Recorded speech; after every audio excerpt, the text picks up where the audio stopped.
11:47 p.m., July 14, 2025. The Arizona desert is split open by the thunder of engines. A convoy of the Sinaloa Cartel armored trucks, gunmen, and cargo worth fortunes rips through the night, kicking up storms of sand under blinding headlights. This is no ordinary smuggling run. Packed with narcotics, crates of cash, and weapons, the convoy moves like an armored serpent. Behind their tinted glass and steel plating, the cartel believes they are unstoppable. They think no American unit would dare confront them here, on this desolate stretch near the border. But they are wrong, watching from the skies and hidden. Along the rocks, the United States military has prepared a trap with deadly precision. What unfolds when Mexico's most powerful traffickers unknowingly march into the jaws of SEAL Team 6 and the U.S. Air Force? The answer is moments away. Stay with us because this battle is not what it seems. The approach 11:47 p.m. The desert. Air trembles as 14 armored pickups and 3 heavy-duty transport trucks roll toward the southern border. White beams slice through the darkness, scattering dust and shadows. 5 .50 caliber machine guns bristle from rooftop mounts, their barrels sweeping like predatory eyes. In the truck beds and cabs, over 60 armed men sit tense but confident, speaking into radios, reassured that local plaza bosses have cleared the way. But unseen above them, nearly 27,000 feet high, an MQ-9 Reaper drone circles silently, its sensors capturing every flicker of brake lights and every burst of cartel radio chatter. The data streams directly to Davis-Monthan Air Force Base in Tucson, where a command post buzzes quietly. A wall of 12 displays shows live UAV feeds, intercepted comms, thermal maps, and satellite imagery. Officers from SEAL Team 6, Air Force controllers, and the agents sit in shadow, waiting for the exact moment to close the net. For 72 hours, a Ghost Rider gunship AC-130J has held station in the darkness. Its massive 105mm howitzer, 30mm autocannons, and guided munitions are locked in, waiting for coordinates. On the ground 8 kilometers from the border, 16 SEAL operators are concealed among jagged cliffs, rifles braced, optics glowing with infrared signatures. Their target is more than just men.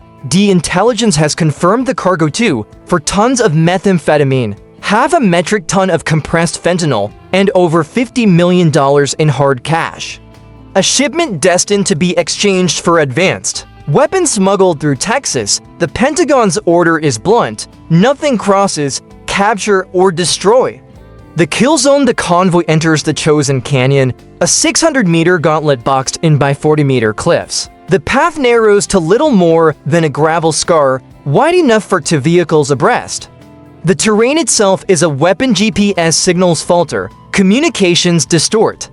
For 7 days, SEAL reconnaissance teams mapped every corner, every shadow. Fighting positions were marked with paint visible only through infrared scopes. Claymore mines, buried and wired, sit in staggered formations across the canyon floor.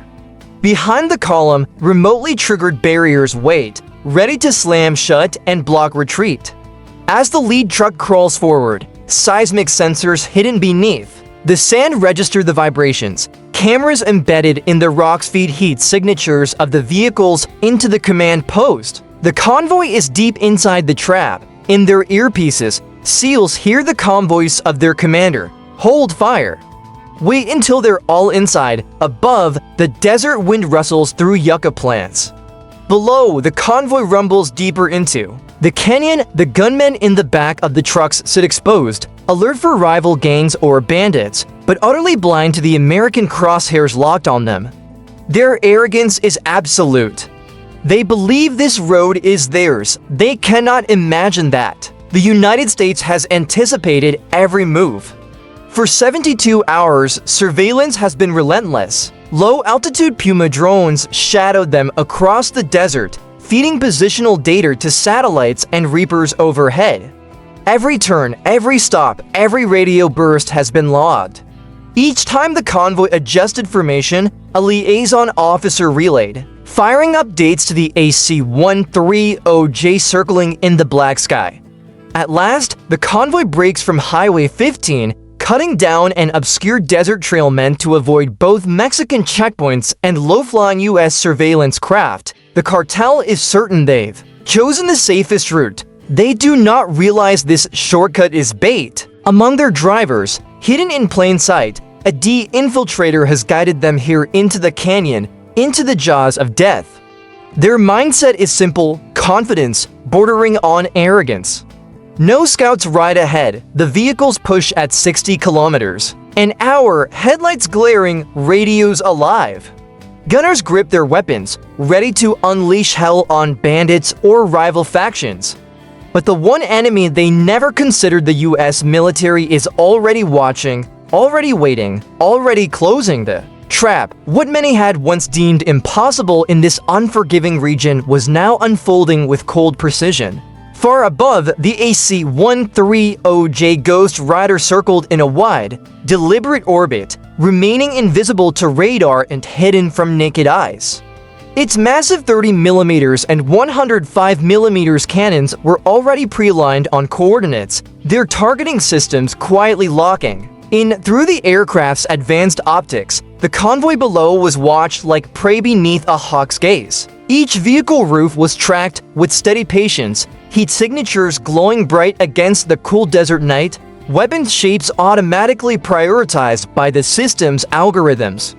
On the jagged canyon ridges, 16 SEALs had divided into for coordinated teams. Each fire team covered its assigned sector of the kill zone with absolute discipline.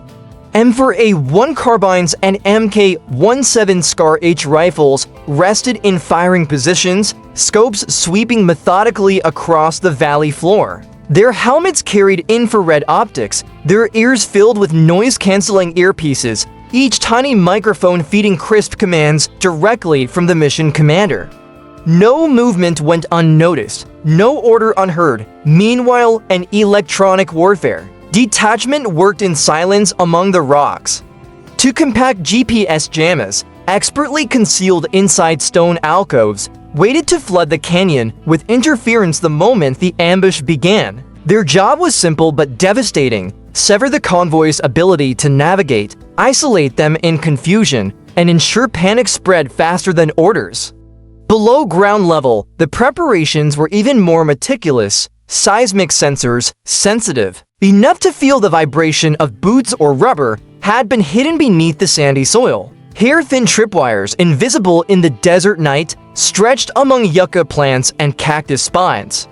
Each sensor transmitted data directly into the command net. Vehicle count, estimated weight, axle spacing, and timing all rendered onto a real-time 3D tactical map. At precisely 1:14 a.m., the first pickup truck rolled across sensor point 1.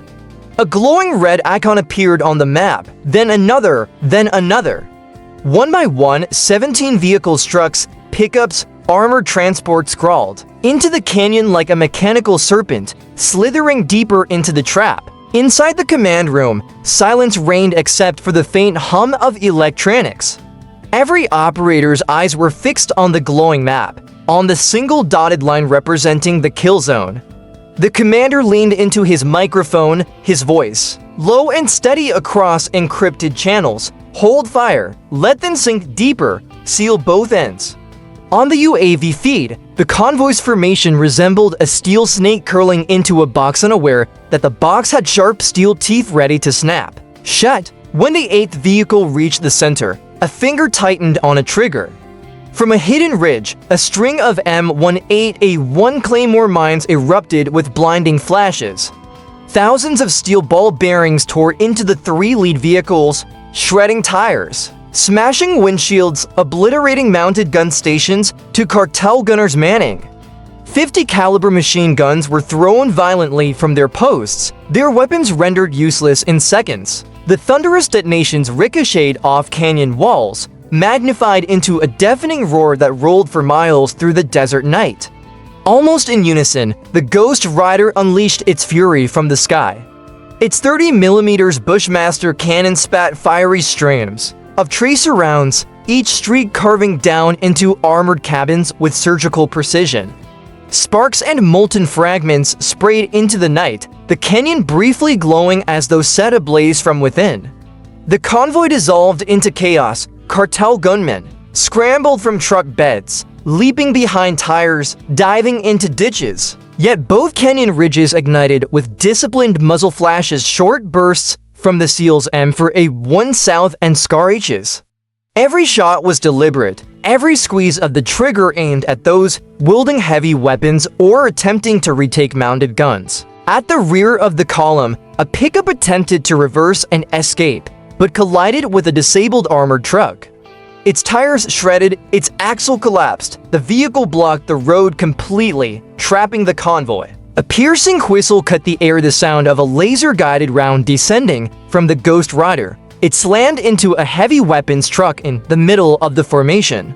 The shell detonated deep inside, igniting crates of ammunition and explosives. Stacked in the cargo hold, the canyon lit up with a fireball that engulfed the neighboring pickups.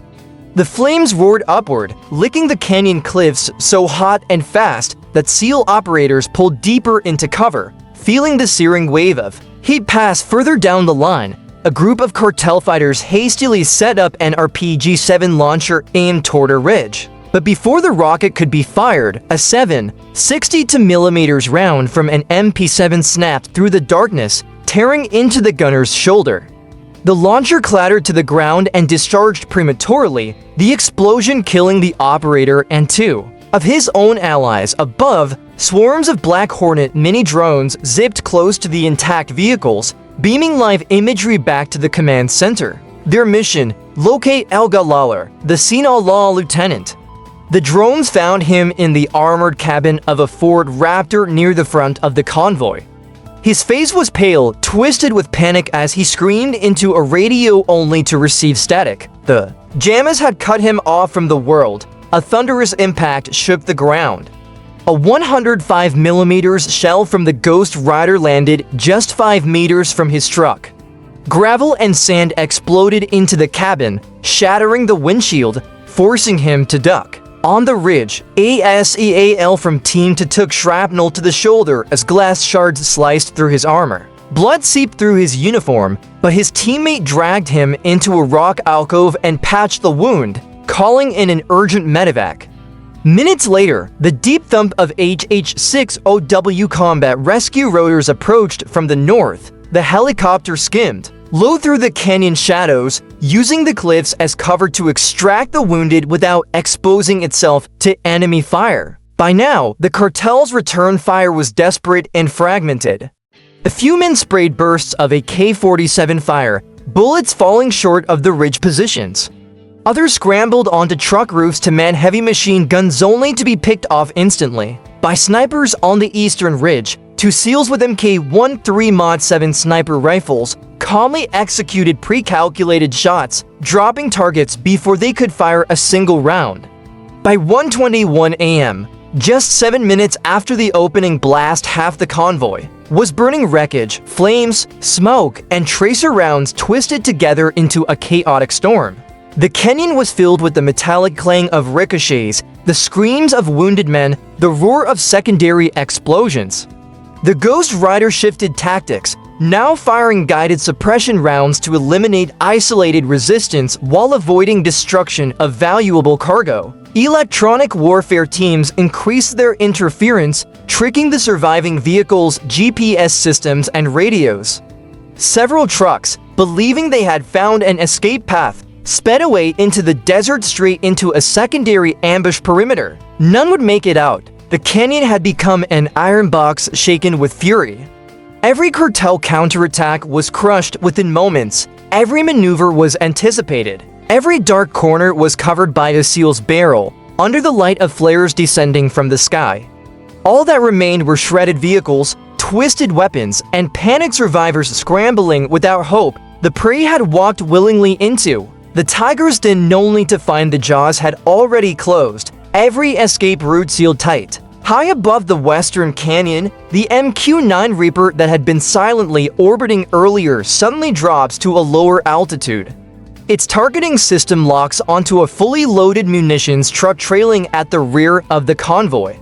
A moment later, an AGM-114 Hellfire streaks downward white-hot against the night sky and punches through the roof.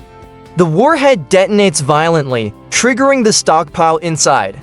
The secondary explosions rip outward, engulfing two armored pickups parked nearby. Shrapnel and steel fragments ricochet against the canyon walls like a deadly storm of blades, cutting down anyone who thought the cliffs would shield them. Above, the AC-130J Ghost Rider maintains its orbit, methodically sweeping pockets of resistance, with precise bursts from its 30mm cannon, preventing any chance of regrouping or counterattack. On the ground, SEAL teams begin their descent from the rocky ridgelines, advancing in formation through smoking wreckage. Their flashlights cut through haze and dust as they sweep each target area. Short, clipped commands pass through their earpieces, perfectly synchronized with the thunder overhead. At the convoy's front, Team 1 makes a swift push toward the armored Ford Raptor. Inside is El Gallo, a deputy commander for the Sinaloa Sonora branch. In seconds, the truck's window glass shatters under gunfire, and El Gallo is dragged from the driver's seat, cuffed behind his back. Along with him, the SEALs seize an encrypted laptop and two satellite phones, critical nodes of cartel communications and weapons trading data. Everything is immediately secured for transport. Meanwhile, other teams comb through vehicles left intact, recovering crates of AK-47s, handguns, heavy machine guns, and bundles of narcotics and illicit haul. The D estimates in the hundreds of millions. Cartel fighters who still resist are eliminated instantly. Those who surrender are bound, disarmed, and pulled out of the fight. Exactly 27 minutes after the first blast, the gunfire tapers, smoke begins to thin, and dust settles. The commander gives the order, cease fire. The AC-130J banks away from its orbit, while the Reaper climbs back to long-range surveillance, scanning for any incoming reinforcements. SEALs establish a hardened perimeter, while the agents move in to catalog the seizures and escort prisoners. The desert is lit by dozens of portable floodlights. Blackened vehicle husks smolder, armored plating lies twisted and warped, and torn cargo bags scatter across the sand. The scene stands as a monument to an ambush executed with flawless precision, every calculation exact, every move synchronized. By dawn, as golden sunlight spills over the Arizona desert, the acrid stench of burned fuel, rubber, and gunpowder still lingers in the air. The after-action report is blunt: 14 armored pickups and 3 heavy trucks destroyed or captured, 47 cartel fighters killed, 19 captured alive, all narcotics, weapons, and over $50 million in cash seized, 0 U.S. fatalities, only 1 lightly wounded SEAL evacuated safely. El Gallo's capture and the seizure of his encrypted communications are relayed